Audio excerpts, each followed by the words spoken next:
tools required for you to become a content creator have become super accessible over the last 4 years, and that's basically because of how good the cameras in our pockets have got. If you have a smartphone, anything between 2020 and 2023, you already have a magnificent camera in your pocket. You literally have the most powerful tool that you need to become a content creator, because the cameras on smartphones for the last 3 or 4 years have become really good. As a matter of fact, the video that you're looking at right now, this video, is being filmed on an iPhone 14 Pro using the selfie camera. I know every video that you look at which is talking about smartphone videography, creating content using your phone, tells you to use the back cameras on your phone because they're the best. You can actually see what I'm shooting on right now. This is the selfie camera on my iPhone 14 Pro, and I think it looks absolutely amazing. I am using cinematic mode. This is 4K 25 frames per second, just using my phone. That's what we're talking about today, how to take your smartphone filmmaking to a whole new level. I am using my iPhone, but I do have 2 accessories attached with it. Well, I have a tripod which is made by Peak Design, which is pretty expensive, and you can get it cheaper. And I also have this mic that's stuck onto my t-shirt right now. This is the DJI wireless mic, which is one of the best wireless Bluetooth mics that you can get on the market, and it works with absolutely any device, whether it's a camera, an iPhone, or an Android phone. So yeah, that's where accessories come into play. If you want to create content with your smartphone, you can pretty much just pick up your device, go out, film, shoot, edit, and post it on Instagram or post it on YouTube, and it's going to look pretty good. But if you want to take your smartphone filmmaking to a whole other level, you want to raise the level from here to here, you want to be better than the rest, you want to invest in a couple of filmmaking and photography based accessories. The first accessory I want to talk about is tripods. I'm going to break these down into categories, and I'm going to show you different options in every category budget-wise, so it's going to help you out making your decisions. So yeah, we're talking about tripods, and I think tripods are really essential. Modern-day smartphones, especially with the iPhone 14 Pro, if you use front-facing camera to film yourself, as long as you get a little bit of distance, you get a pretty decently wide shot. And I think a tripod goes a long way, giving you a little bit of distance as a vlogging hand. It helps you hold on to your phone a little better. Another benefit of a tripod is basically you can put your phone down anywhere without worrying about it getting scratched, because you're going to put the tripod down with your phone on the tripod, helping you get amazing static shots as well. So a couple of tripods that I recommend is this guy here. Firstly, this is the most standard vlogging tripod that you can get on the market. You've seen practically every YouTuber use this. This is the Joby Gorilla Pod. It has bendy legs, giving you the ability to get a wide variety of shots by just putting your camera or your phone onto this. So yeah, you will need a phone mount for everything, and that goes without saying, so I'm just not going to show you. You get really cheap phone mounts on Amazon. Definitely try investing in one of those. The next tripod is this guy over here. This is a tiny little tabletop tripod. It's made by a brand called Tele. It's actually an action camera tripod, but you also get a similar one for smartphone. The reason I'm telling you to get this is because you can see the form factor. This super tiny, like it's really small, and it extends out. It's going to give you the ability to get a little bit of extension if you're vlogging. It also opens up into a tiny tripod. So yeah, it is pretty cool. Now, the third type of tripod that you can get is probably one of the coolest that you can get on the market. This guy over here. This is made by a company called Snapgrip. But what's really exciting about this tripod is it's MagSafe compatible. So if you have a MagSafe compatible iPhone, you can just snap your iPhone onto this. I love this tripod for exactly this reason, because you can just snap on and snap off your phone. It's not super sturdy, but the good part is you can take off this MagSafe mount from here. It's got a standard mount at the bottom, so you can put any tripod legs onto this that you want. Another key feature about this tripod is this guy over here. You see, this just disconnected. This is a little mirror that you have. So if you want to use your iPhone, you want to vlog, you can always use this mirror to see yourself with your phone attached using the back camera up mirror that works like a fill light. So if you want a little bit of light and you're vlogging in low light conditions, you can pretty much just use this mirror. You're good to go. The light's pretty powerful, and that's something that I absolutely love about this. So yeah, this is all magnetic. It all works with MagSafe, and it's super cool and super versatile. Now the final set of tripods I'm going to be showing you a little bit more expensive than the ones that I already have shown you. They're made by a brand called Peak Design, but Peak Design is absolutely amazing. They make high quality products for photographers and videographers, and they put in a lot of thought into every product that they make. They're built really well, and they're made to last. Also, you have lifetime warranty on these products, so even though you do spend a little bit of money on them, pretty much guaranteed for life. So the first one is this guy here. This is the Peak Design mobile tripod. It's basically an anodized aluminum plate, really tiny. It comes in this tiny little case, and this pretty much magnetizes to the back of your iPhone using MagSafe again. How this is used as a tripod? Well, basically you see these things here. These are the feet of the tripod, which just kick out like this. That's basically it. You can unfold them, turn this into a MagSafe tripod, which I think is absolutely stunning, and it all folds back down perfectly well. And last but not the least is the tripod that I'm using right now. My iPhone is mounted on it. I'm going to take a shot. This is the Peak Design travel tripod. Now this tripod is pretty expensive, especially in India. It's going to cost you over 20,000 rupees, but you guys can see it is made really well. It's made completely out of aluminium. You have 2 versions, an aluminium version and a carbon fiber version, and it can basically carry anything you throw at it. You can use it with smartphones, you can use it with action cameras, mirrorless cameras. Really flexible when it comes to the height that it gives you. Plus, when it folds down, it's really compact, goes into any backpack, and it makes it really easy to travel with. All of this is going to be bases your budget. Don't blow too much of cash. Start with the basic Joby, the basic Tele tripod that I showed you. They're all under 2 or 3 grand on Amazon India, so it's not going to cost you a lot. Get a cheap phone mount for 500 bucks and you're good to go.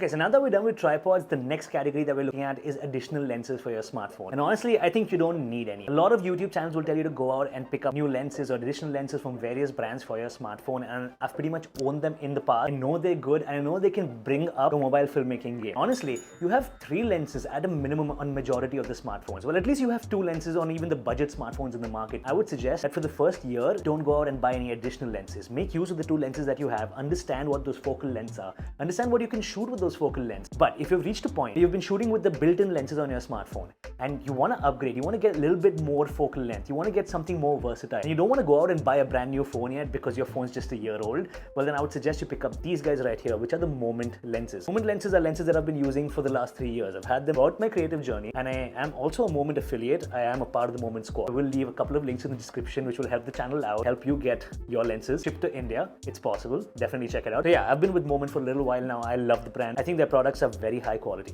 I don't use Moment lenses that much anymore because the iPhone 14 has pretty good focal lengths on it. 2 lenses that I'm a big fan of is this one here. This is the 18mm wide lens. These lenses are really well built. Their glass is cinema quality glass. They're built like complete tanks. And this lens over here, which is the Anamorphic lens. Now, if you're somebody who wants to create cinematic videos, the Anamorphic look is something you're going to hear about in the near future. This lens looks different because it is different. It's a really special lens for videography. You're going to need to buy a couple of more things, either a lens adapter mount or a Moment case for your phone. Best lenses on the market have always been Moment, in my opinion. I definitely suggest you check them out.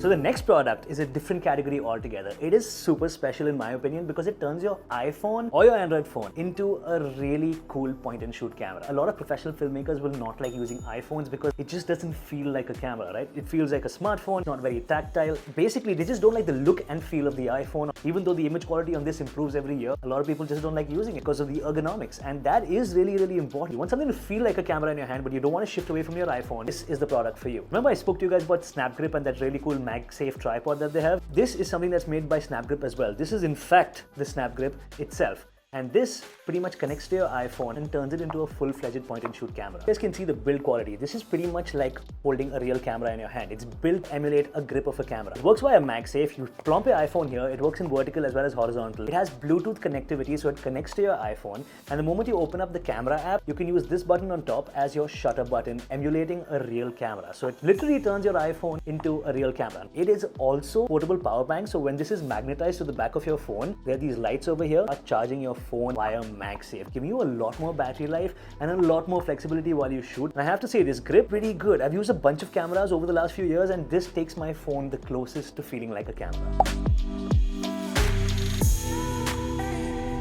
Talking about MagSafe charging with the Snap Grip, you definitely need something that charges your iPhone. Now what I use is this guy over here. This is the iPhone official first party MagSafe charger. Not the best when it comes down to how fast the speeds of charging are. It's also not the best when it comes down to how much battery it can give your iPhone, especially a 14 Pro. It doesn't charge my phone up to 100%, but it does the job. I get 50 to 60% more battery by just snapping this onto the back of my phone. And the fact that this is from Apple is why I actually have it. It works with iOS. It integrates with my phone. I can see the battery on this. I can see how much my battery on my phone is. I can see my battery health. It integrates with all the widgets on my phone, so I know what's actually happening. And you don't have any buttons on this. There are no lights on this, just one tiny indicator light to show when it's active. It's super simple, super clean, super minimal, and that's why I have this one. Now there are a bunch of different power banks that you can get on the market. You can get a traditional power bank with a lightning cable and just charge through that. It doesn't matter. You need something to charge your phone because when you're shooting, the one thing that's definitely going to die on your phone is your battery. So definitely invest in something that charges your phone. My pick of the lot is the Apple MagSafe battery one.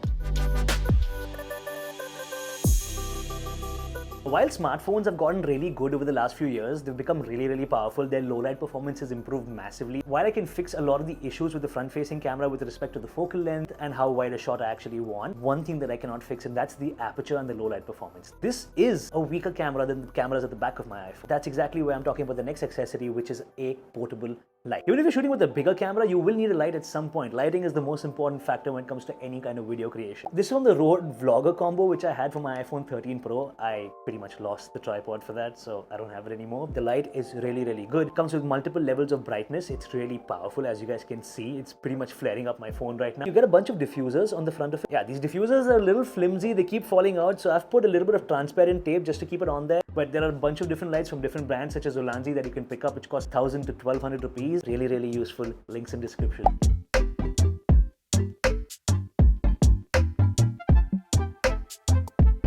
We're down to the last two products of this entire video. This one is a little controversial. I don't use it a great deal, but I do have it. This is a smartphone gimbal. The gimbal that I have in my hand is the DJI OM6 or the DJI Osmo 6. They keep changing the names on these things, but yeah, this is a phenomenal smartphone gimbal. The moment you unfold this gimbal, it powers on. The moment you fold it back down, it shuts down. It does come with tripod feet. I don't have them at the moment, but you can use it as a tripod as well. And the special part about this gimbal is the fact that it extends out. It gives you so much of extension, so you can actually stick it out and vlog with your iPhone using this. You must have seen that action mode and using a gimbal very close. Now there are times electronic stabilization, which is basically action mode, or the inbuilt stabilization on the iPhone, just cannot beat mechanical stabilization. This is better, and there's no doubt about it. But can you get by with a tripod and action mode? I think so. I honestly do think so. And that's why I said this is a little controversial. Hopefully when I travel next month, I'm going to carry just my iPhone, the DJI mic and the DJI gimbal, and I'm going to see how it goes. But so far, this has just been pretty cool to play around with. Last but not the least, we're coming down to the last accessory that I'm going to be talking about today, but in my opinion, this is the most important accessory that you would want to pick up. You can pretty much just pick up this one accessory, take your smartphone, hold it in your hand, and shoot like 70% of the content that you want to, because the stabilization on smartphones is great. But definitely put this accessory on top of the list of all the accessories that you should get, because it is the most important in my opinion. The accessory I'm talking about is an external mic. Shooting video with these devices, they tend to pick up a lot of background noise, and that's going to cause a substantial loss in quality, especially if you're talking to your camera. There's a bunch of cheap mics that you get on Amazon. Now, I have two mics that I basically use with my iPhone. One is this guy here. This is the Rode Mic Me L. It's a pretty solid plug-and-play mic. It's a shotgun mic. It has a lightning connector, so it is a really good mic. It really improves the audio quality on your device. And the second mic that I use is actually the mic that I use more. It is my favorite mic of all time, to be completely honest. It's this guy over here. This is the DJI mic, the wireless mic system by DJI. I have the DJI transmitter on my t-shirt right now. The receiver is plugged in using a lightning connector into the lightning port of my phone. It comes with a second transmitter, which is in the box right now. You can charge your mics using just this box. The entire setup fits in this tiny little carrying case, which is absolutely perfect. You also get an indication of the battery life of the case, which is really great. You can also connect it to an Android phone or any other USB-C compatible device. I think DJI thought of a bunch of stuff when they were making this mic, and they did a really good job. So yeah, and that's basically it. These are the two mics that I use, and I would definitely recommend that. Don't want to break your bank, you don't want to buy any accessory, and you have the budget just for one. Pick up your smartphone, which you already have in your pocket, get yourself a mic and start. You let me know what you buy.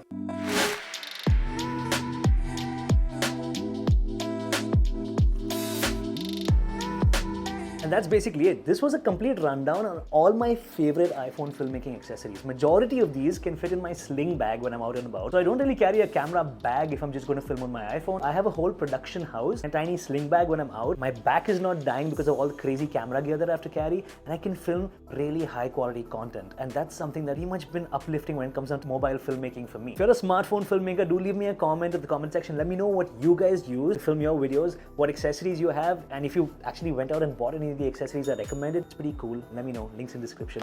And I'm going to see you guys in the next one. Thanks for watching.